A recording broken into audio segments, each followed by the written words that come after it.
ICC কি আসলে ভারতকে বাদ দিয়ে চিন্তাভাবনা করছে? কিংবা আইসিসি কি আসলে ভারতকে বাদ দিতে যাচ্ছে? সেরকমই একটা বার্তা কিন্তু পাওয়া যাচ্ছে। প্রিয় দর্শক, আপনাদের সবাইকে স্বাগত। আজকের ভিডিওতে আপনাদের সাথে আছি শাহান পাপন।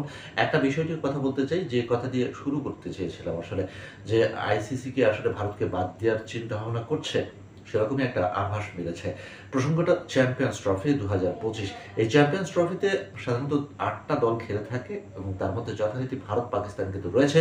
এবং সেই চ্যাম্পিয়ন্স ট্রফির এবারের আয়োজক অর্থাৎ ২০২৫ সালের আয়োজক পাকিস্তান।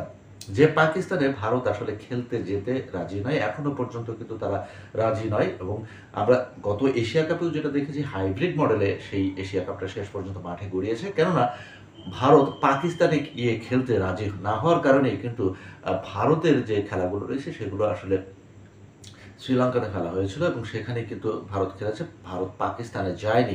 সেই হাইব্রিড মডেলের প্রস্তাব এবং সেই প্রস্তাবের পরিপ্রেক্ষিতে ভারতকে বাদ দেওয়ার চিন্তাভাবনা, সেটা আসলে আকাশে বাতাসে গুঞ্জন মেলছে। যেটা বলা হচ্ছে যে হাইব্রিড মডেলের থেকে বেরিয়ে এসে পাকিস্তান যে চিন্তাভাবনা করছে সেটা হচ্ছে যে চ্যাম্পিয়ন্স ট্রফিতে ভারতকে আসলে আমন্ত্রণ জানানো হবে পাকিস্তানে খেলার জন্য। এবং এর মধ্যে যেটা হয়েছে, ভারত আইসিসিকে চিঠি দিয়ে জানিয়েছে আসলে তারা পাকিস্তানে খেলতে রাজি নয়। এবং সেই বার্তাটা পাকিস্তানে আবার পৌঁছে দিয়েছে আইসিসি। আইসিসি যখন ভারতের বার্তা পাকিস্তানে পৌঁছে দিয়েছে, পাল্টা একটা চিঠি আইসিসিকে দিয়েছে পাকিস্তান ক্রিকেট বোর্ড, পিসিবি। এবং সেখানে জানতে চাওয়া হয়েছে যে আসলে ভারত কি কি ব্যাপারে আপত্তি তুলেছে এবং ভারতের আপত্তিটা আসলে কোথায়।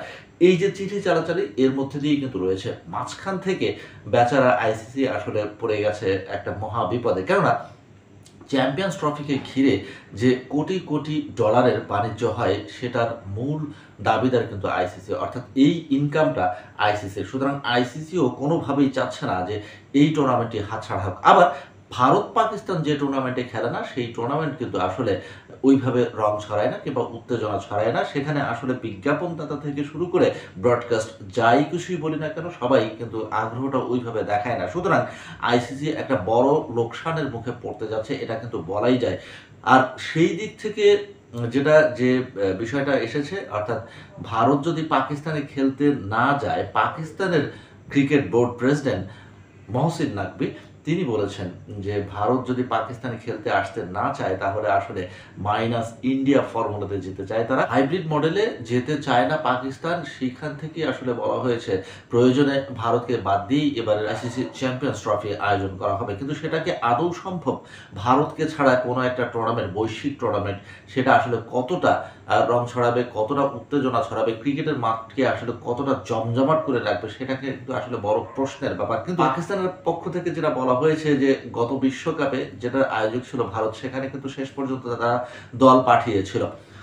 ভারত কেন পাকিস্তানে এসে খেলবে না, সেই জবাবটা আসলে তারা চায়। এবং ভারত যদি শেষ পর্যন্ত পাকিস্তানে এসে খেলতে নাই চায়, যেটা মহসিন নাকভি বলেছেন, পিসিবি প্রেসিডেন্ট, তাহলে তারা মাইনাস ইন্ডিয়া ফর্মুলাতে যেতে চায়। সেটা আসলে কতদূর সম্ভব, সেটা হয়তো সময়ই বলে দেবে। ধন্যবাদ সবাইকে।